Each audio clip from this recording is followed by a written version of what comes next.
In a world filled with magic, we see a group of soldiers as they go up against a demonic being known as the Corpse God. The Corpse God summons magical weapons, launching them against the soldiers, and easily taking them out. The captain receives news that the legendary hero is on his way, so he orders his men to retreat, knowing that only the hero can take on such a threat.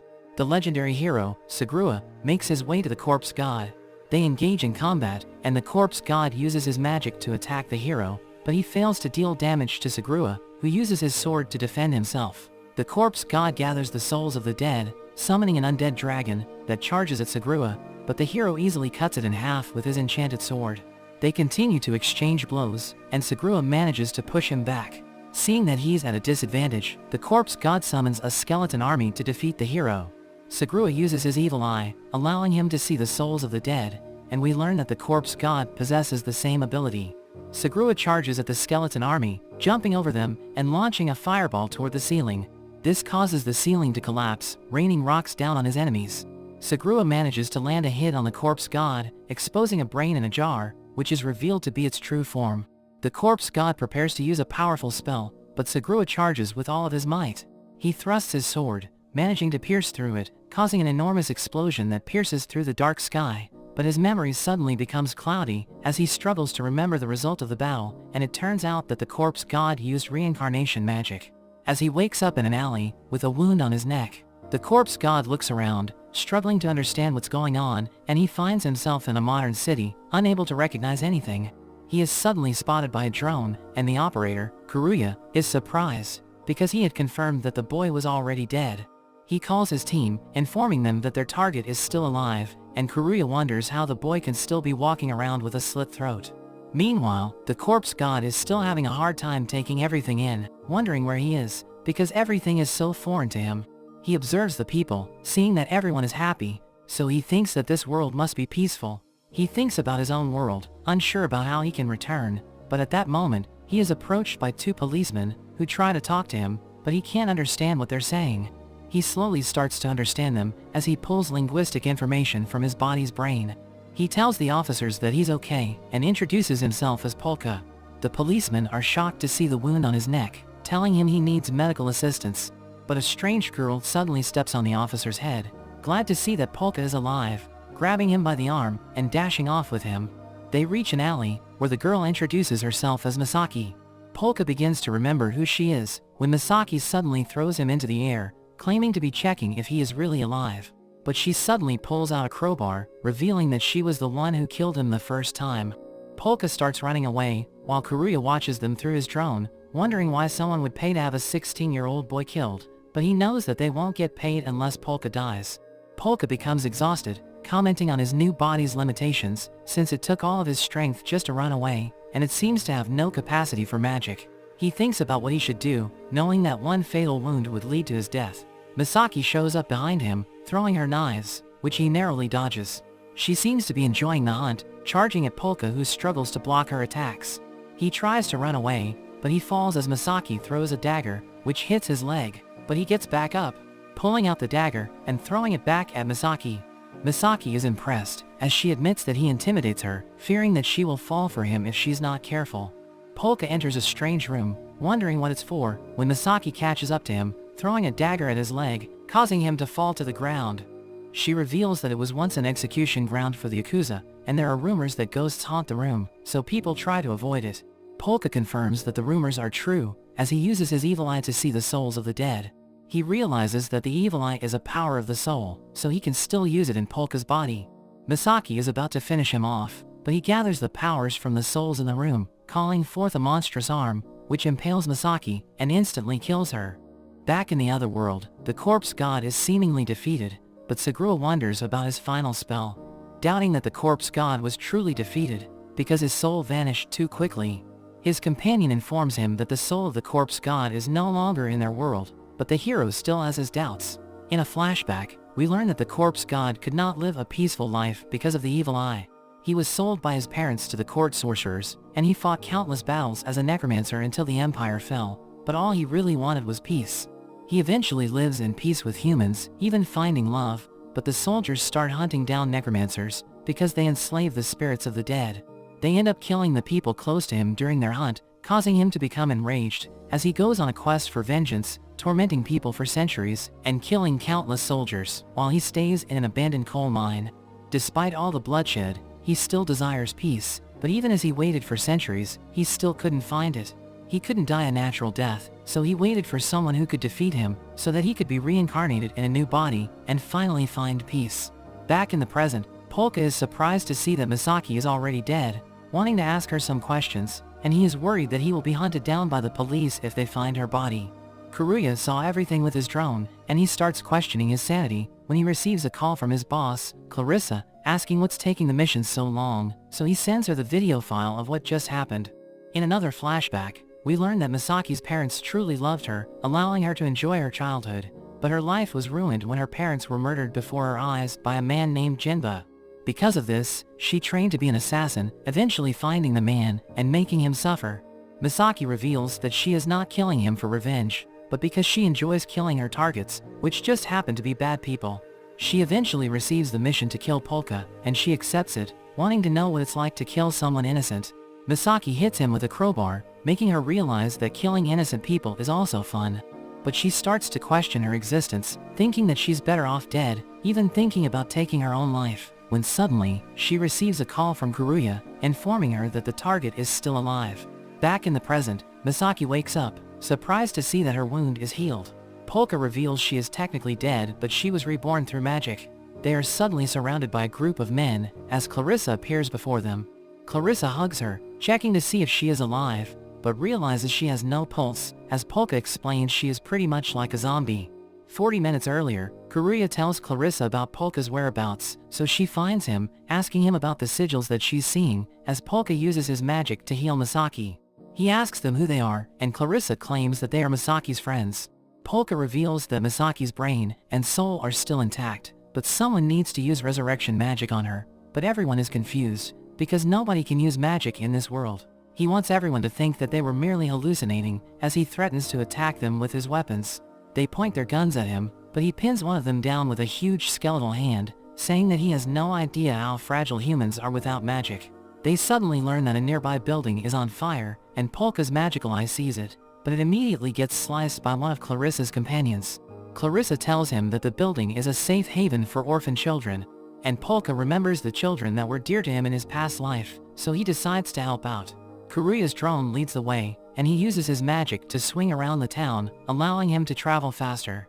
Upon reaching the building, he uses his evil eye, allowing him to see the life force of the children that are trapped. He uses a skeletal arm to throw him into the building, where he sees 4 souls with the children who are struggling. They are the souls of the parents of the orphan children. He asks for their help, making skeletal bodies for them to possess. The skeletons rescue the children, putting them on a huge skeletal hand that lays them down on the ground. Polka manages to escape, but the event gets posted on social media, and everyone learns about Polka's skeletons. Karuya thinks about what kind of person Polka is, because he didn't value Misaki's life, but he saved the children from the building, making him think that Polka is different from them. He tells Clarissa that she shouldn't mess with Polka, seeing him as a monster, and Clarissa agrees with him, telling him that Misaki is about to wake up. Back in the present, Polka realizes that children still suffer in this world, so he wonders how he can find peace. Clarissa asks him what peace means to him, telling him that she can achieve peace by having lots of money. She asks Polka about his goal, and he explains that he knows nothing about the place, but he would like to use his necromancy to earn some money, wanting power and a place to belong, saying that it would help him attain peace. Clarissa wants him to join her team. She is sure that he is not the same person that they wanted to kill, and she offers to help him adjust to the world. The videos of Polka's skeletons continue to circulate online, which impresses Misaki. Polka uses his skeletons to help move furniture into their new home, and they hang out together. Misaki reveals that she is actually thrilled to hang out with the man who killed her, because she's never been killed before. We learn that Clarissa owns the building they're in, and it's called the Torture Building, and it's actually filled with ghosts. Polka begins to doubt that he is in another world, because the animals are similar to the ones he used to know, but he is happy because the Geldwood religion doesn't exist in this world, explaining how he used to be hunted down by the religion, because he was an abomination known as the Corpse God.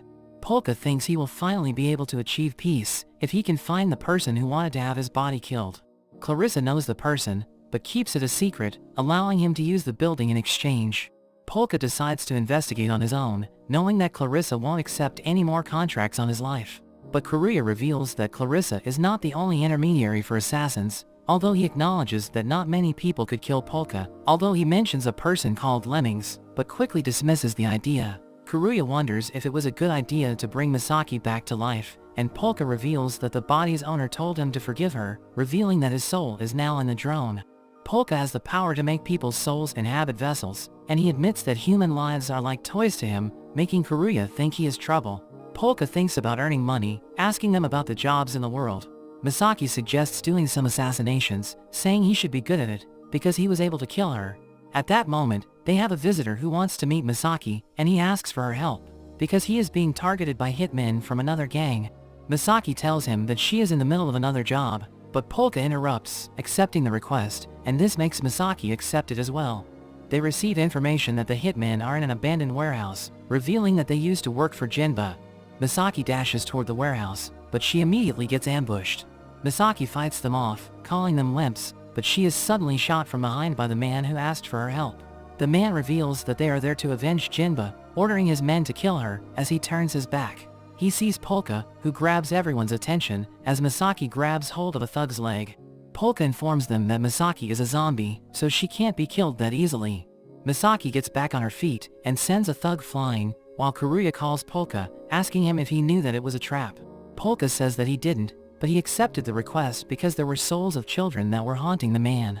He summons his giant skeletal arms, crushing all the men into a boulder and allowing the children's spirits to rest in peace. After that, Misaki is happy to see that the bullet holes in her body have already healed, and Karuya wonders why Polka listened to the children's souls, despite seeing human lives as toys. But Polka reveals that he still takes good care of human lives, because they can make children smile. This makes Karuya realize that they are different from Polka, seeing themselves as scum, because of the way they treat their targets. The other members of Jinba's gang want to get revenge, opening their armory, but Lemmings attacks them, wiping out everyone in their gang. Polka reads a book about vampires, claiming that they are real in his world, and he tells Misaki that he could turn her into one if he has enough mana, which makes her excited. Meanwhile, Clarissa receives a phone call from the client who ordered the hit on Polka, but she decides to terminate their contract. We see a man named Kozaburo, as he apologizes because he is unable to pay for his beer, which costs 60,000 yen, while a drunk man named Tsubaki is looking for Clarissa, as he mentions that bars are ripping off the customers. Back in their room, Polka explains that Misaki's body can self-repair and resist decomposition, as well as being slightly stronger than before. He advises her to eat raw meat if she ever gets seriously injured, and reveals that her saliva can now cause paralysis. She tries it out on him, biting him, which causes him to fall to the ground. Misaki asks Karuya if he also wants to try, but he refuses, calling her a monster. The word monster reminds Polka about the hero who defeated him, thinking about whether there are any people like him in this world. The police investigate the area where Polka crushed the thugs. Lemmings makes his appearance, shattering the boulder that contained the thugs, before disappearing. The police hear the noise, rushing to the scene, and they find the bodies of the thugs. Meanwhile, we see Kozaburo, as he finishes beating up the men that were scamming him. He receives a call, and so does Tsubaki at the bar, who immediately leaves after receiving the call. Polka realizes that the world isn't so different from where he came from, so he starts to think that the two worlds could be connected.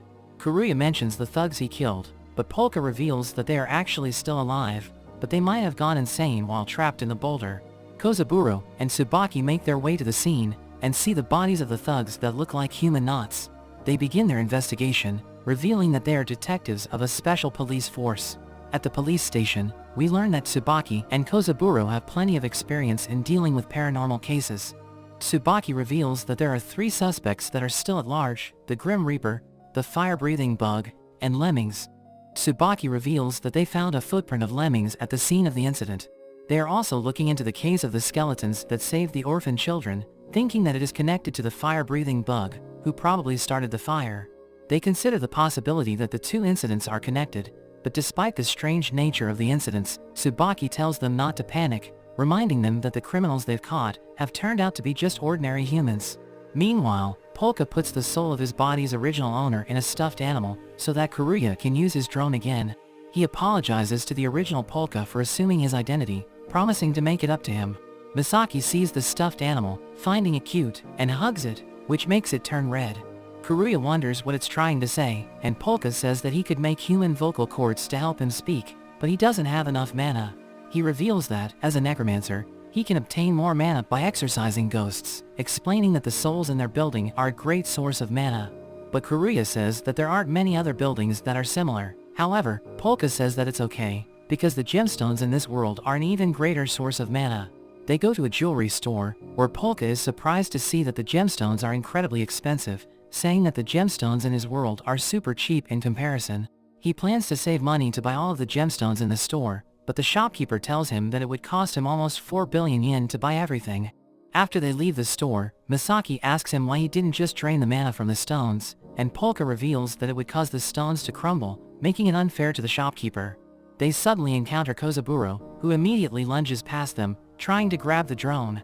Meanwhile, Tsubaki finally meets Clarissa at the bar, telling her about the human knots and the building fire, wanting to know if her group is involved with the cases.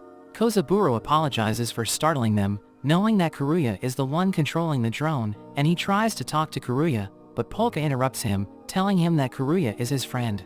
But Kozaburo calls Karuya scum, telling Polka he should cut his ties with him.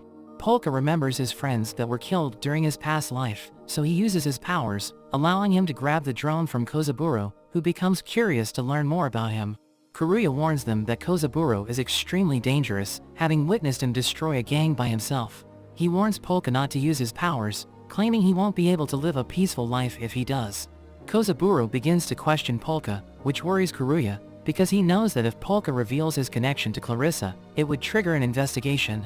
So Karuya calls Kozaburo, telling him that Polka and Misaki are just his gaming buddies. He surrounds Kozaburo with drones, warning him that the video of him hassling innocent kids will go viral on the internet. But Kozaburo is unfazed, calling Karuya cocky, as he reveals Karuya sold out his old buddies to save his own skin. Misaki suddenly appears behind Kozaburo, knocking him down, and claiming she was just defending herself against a creep. She runs away with Polka, while Kozaburo tries to chase after them, but he can't find them, because they use Polka's skeletal arm to help them escape.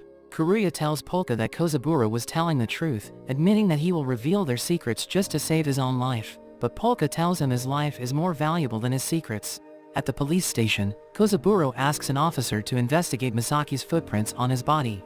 She immediately recognizes it, matching it to a footprint they found at the scene of the human knot case, causing Kozaburo to get excited, as he finds the case intriguing. A veteran officer reveals that he once saw Lemmings in the past, claiming that he took down a group of men while they were raining bullets on him. The officer doubts that they could take him on, but he knows that the special division is all they have. Meanwhile, Lemmings has been invisible inside the police station the whole time, and he checks out the photo of Misaki's footprint. Tsubaki is now drunk at the bar, talking about the paranormal cases he handled, and even mentions the skeletons in the building fire. Clarissa knows that he is doing this to taunt their group, but they think that they can't let him dig too deep. The bar girls consider warning Polka, but he happens to arrive at that moment.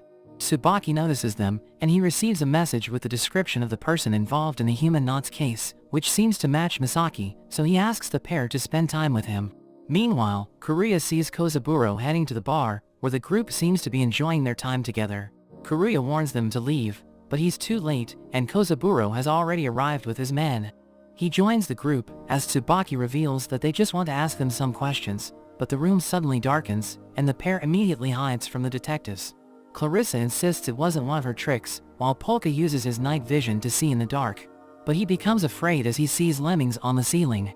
As Clarissa lights a candle, Lemmings makes his entrance, seemingly ready to fight. Clarissa knows that he is not there to kill anyone, but Kozaburo thinks about beating him up, since he is a wanted person. Polka uses his evil eye, seeing countless ghosts around Lemmings, and he realizes that he killed all of them. Lemmings attacks the officers, blowing them away like ragdolls, and Kozaburo tries to fight back, but his attacks don't work against Lemmings, who doesn't even take him seriously. Lemmings dashes toward Misaki, taking her away, as Polka thinks about using his powers to get her back, but he's too worried about the officers seeing his magic. Kozaburo continues to pursue Lemmings, but he is no match for him. Polka realizes that Lemmings is a human who has pushed beyond his limits, much like Sagrua, so he knows that he can't stop him, but he uses his magic to attack Lemmings anyway. Tsubaki sees the sigils, wondering what they are, but Clarissa covers the candle to darken the room. Polka grabs onto Misaki using his skeletal arms, saying that they should escape, while Tsubaki uses the flashlight on his phone, allowing him to see the skeletal arm. Lemmings charges at Polka, who tries to take him down with his magic, but he fails to land a hit on Lemmings, who can also apparently see in the dark. Lemmings manages to break the skeletal arm holding onto Misaki, and Misaki panics as he approaches her.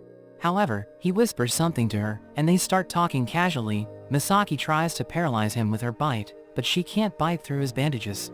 She suddenly stabs his leg with the fork that contains her saliva, making him dazed, as Polka uses the souls haunting Lemmings to cast a spell, summoning a giant skeleton to attack him and forcing Lemmings to flee. After that, Lemmings reports to his boss, Takaru, telling him that Jinba was already dead, and that Polka is still alive. Kuruya is surprised to learn that they have survived after encountering Lemmings, who got his name because of his ability to go anywhere like a rat. Polka thanks Misaki for helping him out, and Misaki says that it's okay because he also does the same thing for her. He remembers his master's words about how he should help people if he wants to, knowing he is going to live a long life as a necromancer, so he should just do what he wants, without thinking about how long something is going to last. Polka tells his friends that he wants to learn more about them, saying that he wants to enjoy peace with them. Polka decides to start a business, where he will use his magic to make money, demonstrating that he can make a soul possess a pen to write its ideas on paper. He shows them the sign for his business, and Kuruya doesn't like the idea, but the soul has something else in mind. Polka starts acting as a fortune teller, impressing the people with his abilities, as he allows the soul to guide him, and this allows them to make a fortune. It's revealed that the soul actually knows how to do fortune telling, even telling them how to do it. Kuruya does his research, passing on the information to Polka, who uses his evil eye to gather even more information from the spirits with the client. They split the profits between them, even giving some to the real Polka, but the real Polka doesn't want any because he didn't work for it. Kuruya reveals that Polka was from a rich family, as a group of men enter their room. The twins named Kazuki and Shizuki greet them, calling Polka their uncle. Polka thinks about fooling them, so he covers his head, telling them that he is the corpse god, but they don't believe him, seeing him as a weirdo. Kazuki thinks that Polka ran away from home, because of the people around him. She sits with them, wanting to try out their fortune telling, but they tell her to leave and visit their shop when it opens. Kazuki refuses to leave, calling them peasants, and she starts to argue with Kuruya, but her bodyguards stop her, because they know that Kuruya is recording the conversation. Kuruya proceeds to provoke her, but Polka tells him to stop, because he notices that Kazuki is about to cry. He hugs the twins, telling them they both have a future, and promises to protect them. Polka talks to the misshapen spirit behind the twins, telling it not to worry, as it continues to beg someone to help the children. As they leave, Polka notes that the spirit is not evil, but it has gone half mad. Kuruya tells him he has a soft spot for children, and Polka reveals that they remind him of the children in his past life. Kuruya gives them information about the Shinoyama group, where Polka is the second son of the patriarch named Rosen, and he could claim a share of Rosen's inheritance if he passes away. Kuruya speculates that this must be why someone ordered a hit on him, thinking that a relative must want him dead, so going home could be dangerous for him. Polka tells them about his bodyguards during his past life, and he tries to disguise a skeleton as a guard, but it doesn't look close to a human, so they turn to Misaki, thinking she would be a good fit. On their way home, the twins encounter Takaru, who asks them about Polka, and he learns that Polka is returning home, so he looks forward to seeing him. He warns the twins to take care, saying it would be a shame if there was another accident, like the one that happened to their sister, revealing her to be the spirit that is following them. Polka and Misaki visit the Shinoyama house, and Polka is amazed by its size. They are greeted by the twins, as well as Takaru, who asks about his companion, and to his surprise, Misaki politely introduces herself. They move to the dining room, and Misaki makes up a story of how Polka saved her life when she was about to jump off a building, and it turns out she actually comes from a well-off family that once helped Takaru when he was younger. We learn more about the Shinoyama family. Polka is the son of Rosen's second wife, while Kuruya warns him about Takaru, who is actually his nephew. Kuruya mentions he is 26, but also the president of the Shinoyama security group, which has a notorious reputation for being shady. Misaki is suddenly hugged by Takaru's wife Kiri, who finds her story touching, offering to help her if she is ever in trouble, and they welcome her as a friend. Polka is impressed at how well Misaki is playing her part, so he wants to do his best as well, but Shizuki suddenly interrogates him about the shark on his shoulder, after seeing it could move. Polka wonders where the rest of his family is, and Kazuki tells him they are all at work, so they are the only ones at the house. But Rosen suddenly enters, reminding them that he is also there, and Kiri says he shouldn't be walking around with his health. Polka apologizes to him for running away from home, but he is just glad that he is back. He says he overheard Misaki's story and wants to hear more about it, so he tells Polka to follow him. They move to a private room, and Polka tells him about what he has been up to since he left. Polka thinks he is doing a good job fooling his father, but Rosen suddenly asks him who he is. Polka is confused, and Rosen says that although he looks like his son, he is sure he is a different person. Polka says he is being ridiculous, but Rosen suddenly pulls a sword on him, saying that a father can recognize his own son. He asks if the real Polka is still alive, but suddenly, Polka senses that the twins are in danger, mentioning how he promised to protect them, and Rosen lets him go. As Polka runs off, there is a mysterious girl in the room that tells Rosen he should have killed the imposter while he had the chance, but he says he just couldn't do it. There is suddenly an explosion in the distance, and there is a flashback to the twins, and Kazuki tells her sister that she lost her purse in the forest. Their sister Suzuka goes out and finds the purse, but she ends up coming across her cousins, plotting the murder of the twins. Suzuka rushes to warn them, but ends up being burnt to death, and ending up as the spirit that follows them around, begging for someone to save them. Back in the present, the twins hear the explosion, and they are told there is a fire, and the man tells them to evacuate. As the twins follow the man away, Suzuka begs them not to go.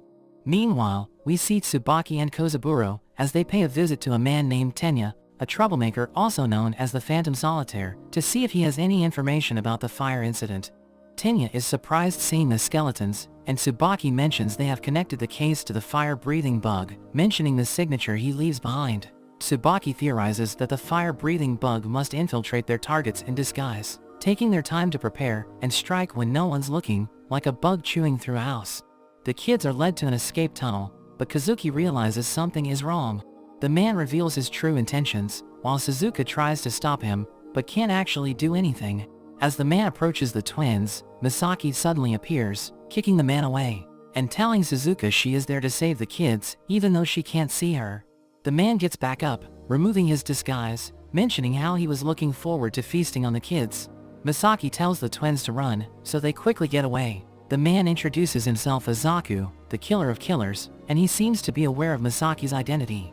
He suddenly lights the whole room on fire, but Misaki charges straight at him, causing him to wonder if she is even human. Misaki finds it strange he isn't going after the kids, but the man reveals there is nowhere for them to run. The twins wonder if they are being punished for what happened to Suzuka, and they swear to apologize to her if they see her again. The ceiling collapses above them, but Polka manages to arrive just in time, using his skeletal arms to catch the debris. He assures them they have a bright future, and that Suzuka is not mad at them.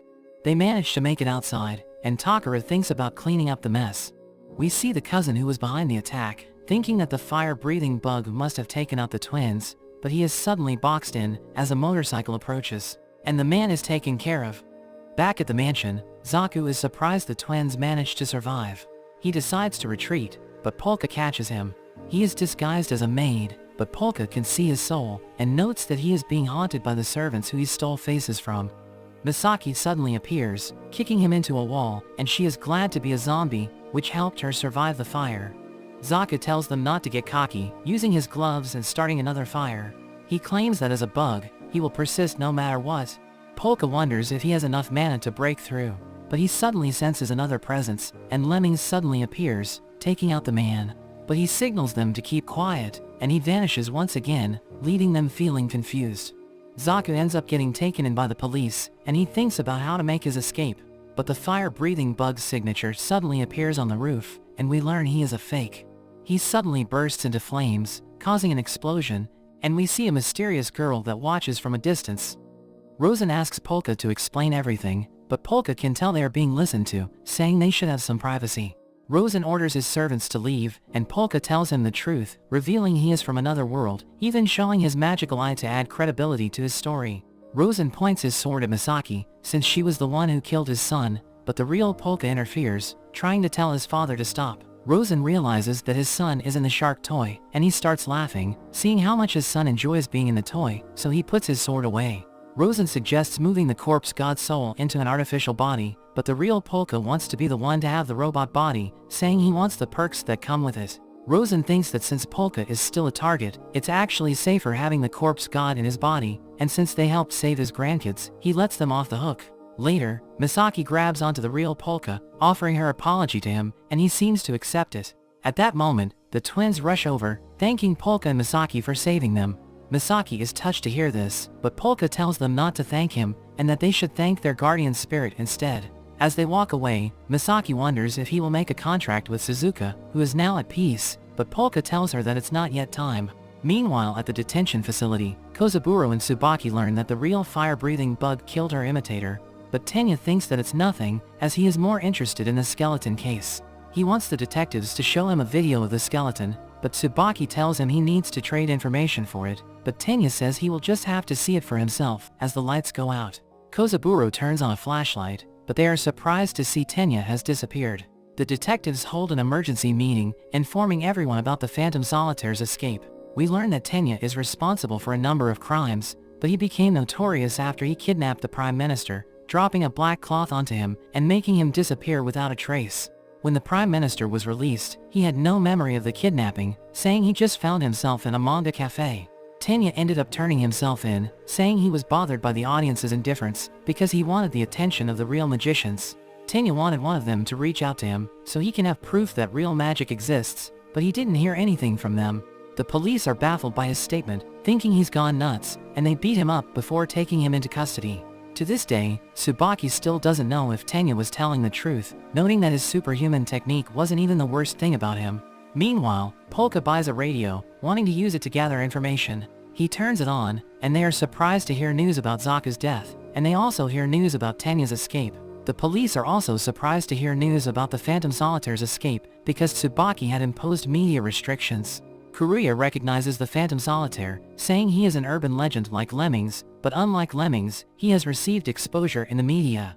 The police are surprised to learn that they can't change the channel, and the reporter removes his glasses, revealing that he is Tenya, as he announces his return to the public, telling everyone his performance will resume the following week. He ends the broadcast, and Tsubaki thinks he bought airtime from a prisoner known as the Grocer, who does business even while behind bars. Tenya approaches a man he recognizes as the fire-breathing bug. The man doesn't talk to him, and Tenya suddenly gets a call. He realizes it's from the man, but he's confused about why they don't just talk in person. The man wonders how he was found out, and suddenly tries to attack Tenya.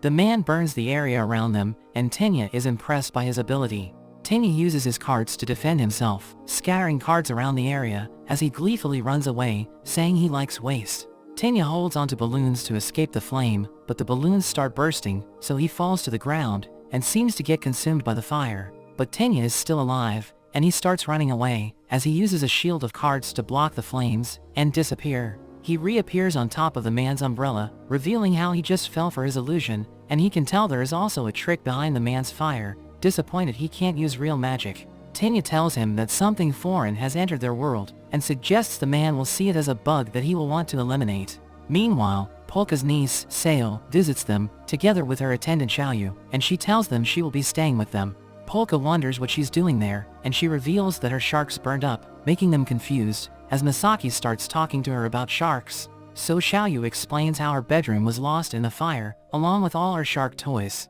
He shows them a message from Rosen, who asks Polka to let them stay in their place, saying it would be convenient to have 2 of his people in the building.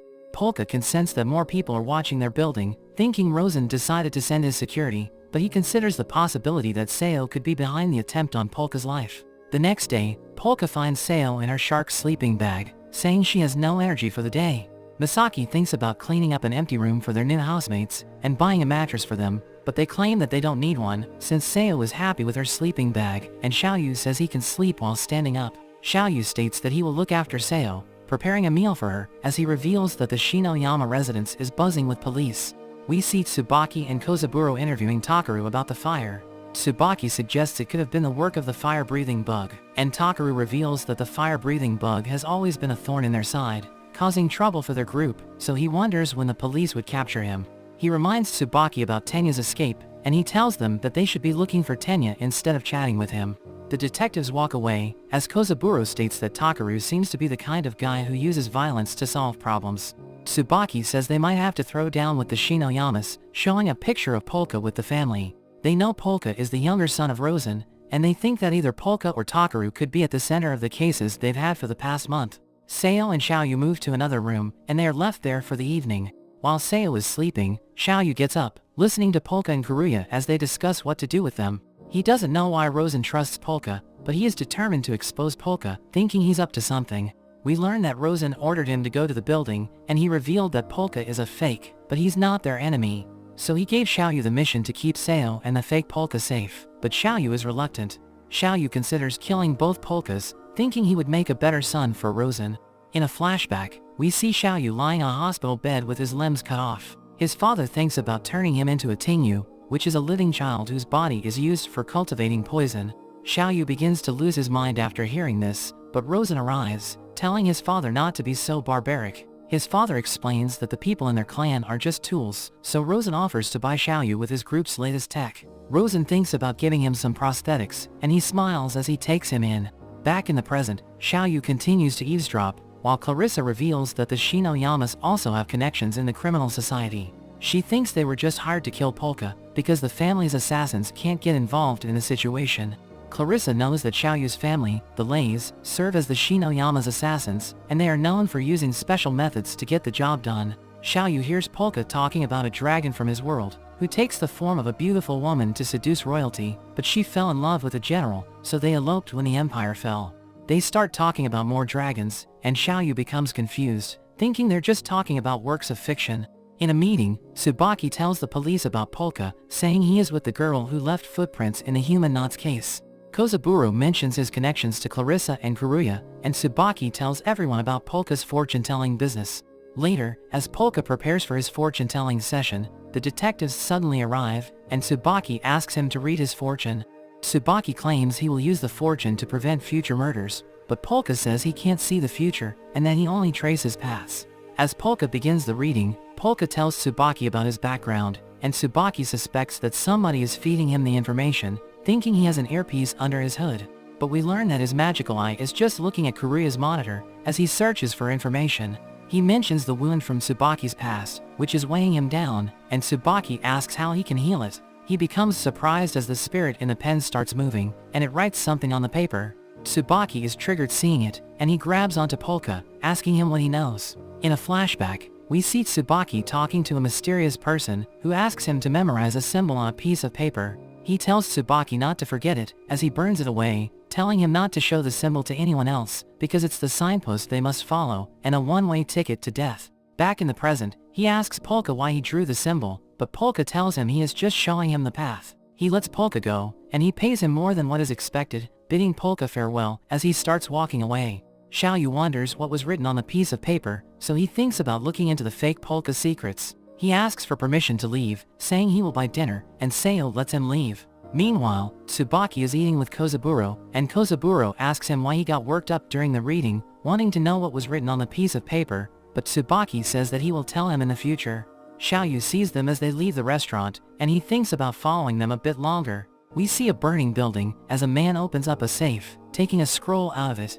But as he turns around, he sees the fire-breathing bug walking towards him singing a lullaby. The man is taken out, and the fire-breathing bug leaves as everything burns, and his signature appears on the wall. But Tenya suddenly appears, taking the scroll from the man's body. It's the same symbol from the reading, and Tenya gets an idea for the theme of his comeback performance. Back in their building, Karuya wonders why Tsubaki became upset, and Polka reveals that it was because of the spirit in the pen, saying he has no idea what was written on the paper.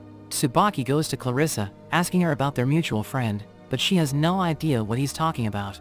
Tsubaki says he was an inspector named Hozaragi, which is revealed to be the spirit in the pen. Clarissa remembers him, and Tsubaki suggests that Hozaragi may have recruited Polka, thinking she may have been involved somehow. But Clarissa says she knows nothing about it, and that she's just letting Polka stay in her building to build connections with his family. Tsubaki thinks Hozaragi is still alive, so he wants to clean up the police force so that Hozaragi will return. Xiaoyu overhears the conversation, and he thinks about investigating the bar's staff. Karuya is surprised to learn that Hozaragi was an inspector who investigated police corruption, and Polka asks him what he wrote on the paper, but Hozaragi demands a payment of 1 million yen, which they don't have.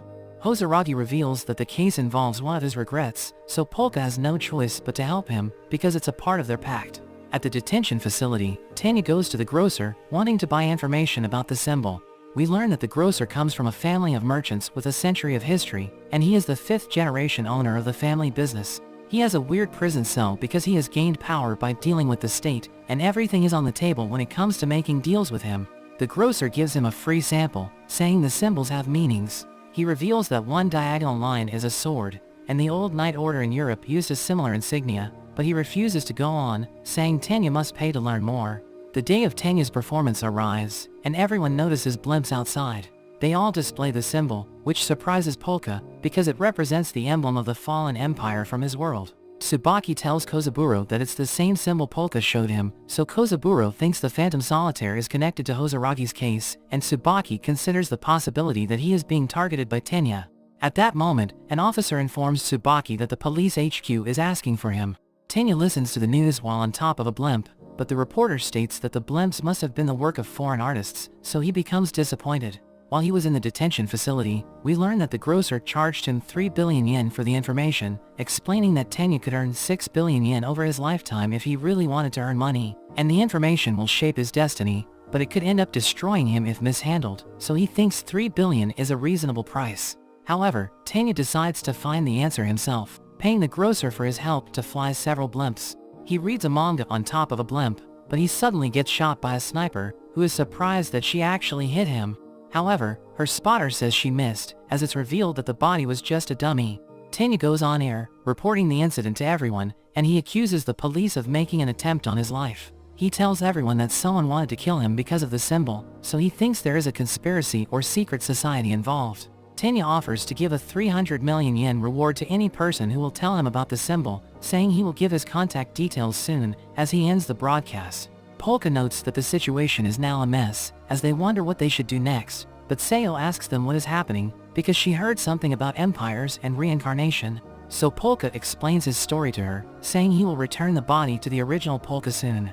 Karuya thinks Sayo wouldn't believe that story, but she says she believes him, because she noticed he is nothing like the Polka she knows. She goes to the bathroom with the real Polka, and they talk about whether they could trust her with the information. Polka reveals he can alter someone's memories, by making a spirit remove a part of their soul, but this could affect the target's brain. He says it wasn't hard to do in his old world, but he doesn't know if the humans in this world are different, so he is afraid he could end up destroying Sayo's mind. As they talk, they suddenly notice that Misaki is no longer with them. Misaki joins Sayo as she takes a shower, telling her she killed the real Polka, but Sayo knows Polka has already forgiven her, since she knows he has a gentle nature. And they end up becoming friends, as Misaki tells them that Sayo can't be the one who ordered the hit on Polka. Karuya realizes that Sayo took the real Polka with her to the bathroom, and he tells her the truth about the shark toy, making her upset. Karuya thinks it's because she showered in front of him, but Sayo says it's because he got to become a shark, wanting to exchange bodies with him. They discuss their next move, as Polka thinks about meeting with the Phantom Solitaire, because Polka sees the symbol as a precious memory, so he doesn't want anyone to defile it.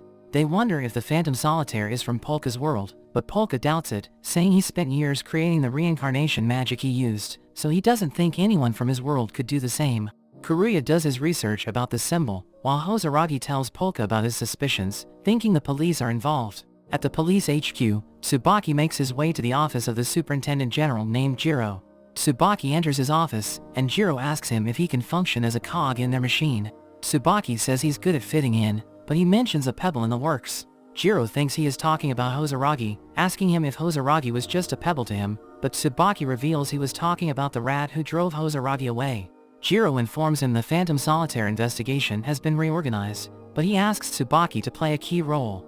Meanwhile, Tenya receives information that someone from Shinjuku hacked the police, and he learns that it was done from a certain office of a fortune teller, so he thinks about paying the fortune teller a visit. Karuya informs Polka that he can't find information about the symbol, but he knows it was part of a serious case that involved Hozaragi. Hozaragi confirms this, stating how he was killed by assassins in the building, and Karuya speculates the culprit must have been a cop. Polka is worried about the Shino-yamas, thinking their involvement in the case could put the family in danger. Meanwhile, Tsubaki discusses the Phantom Solitaire case with the Metropolitan Police, telling them about his tendency to move closer if anything catches his eye, so he suggests following the symbol to cross paths with him. As he continues to discuss the case, Kozaburo overhears some of the officers making comments, questioning Tsubaki's eligibility to lecture them. Polka begins a fortune-telling session, telling his customer how he is about to get into trouble, suggesting he should change his ways. We learn that the customer is actually Tenya, noting how Polka's readings were accurate for the person he is disguised as, so he thinks he is just being fed information. He concludes that Polka is nothing special, letting out a sigh, so Polka asks if he has any questions. Tenya asks him about the symbol, and Polka tells him that there's something wrong with it, as the pen starts writing on a piece of paper, drawing the correct symbol. Tenya falls silent, and we learn Polka knew his true identity, but he couldn't tolerate the incorrect symbol, so he felt compelled to correct him. Tenya is about to leave, but Polka asks him about a pigtailed girl using a wheelchair, which shocks Tenya. The girl is revealed to be the spirit behind him, and although Polka can't understand what she's saying, he knows that the girl is distressed by the path he's walking. Polka is about to help her pass on, but Tenya says she must be his guardian spirit as he leaves the room, and he realizes there's something special about Polka.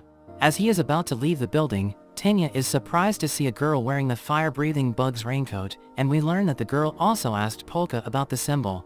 At the police HQ, Tsubaki tells Kozaburo about the error in the symbol, but he doesn't want to share it with the others, thinking the enemy could be anywhere. Two officers approach them, mocking Tsubaki's career, but Tsubaki reminds them he now has the authority to order them around. One of the officers grabs onto him, revealing how the officers still hate him because of his time with Hozuragi, but Tsubaki states that only crooked cops are mad at him. The officer pushes him back, telling him to know his place, but Tsubaki mocks their behavior. At that moment, two officers from Tsubaki's division, Yatsu and Tozawa arrive, and they casually break the officer's arm.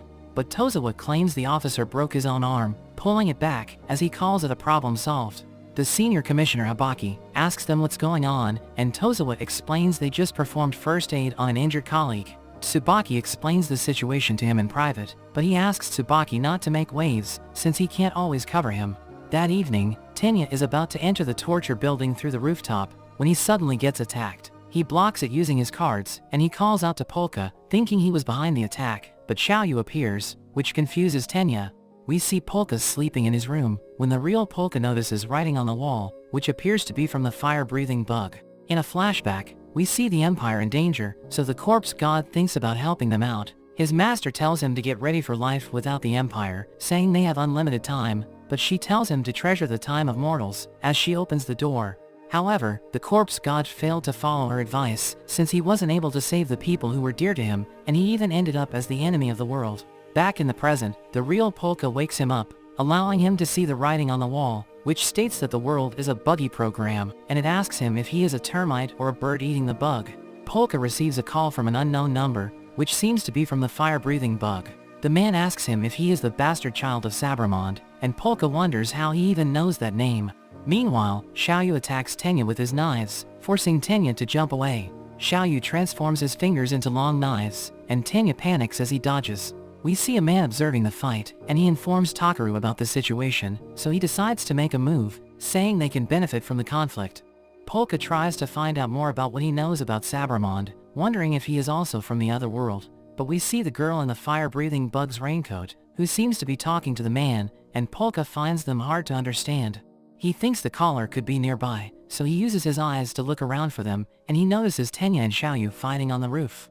We see Tenya is panicking on the inside, and he has no idea what's going on, but he tries to play it cool.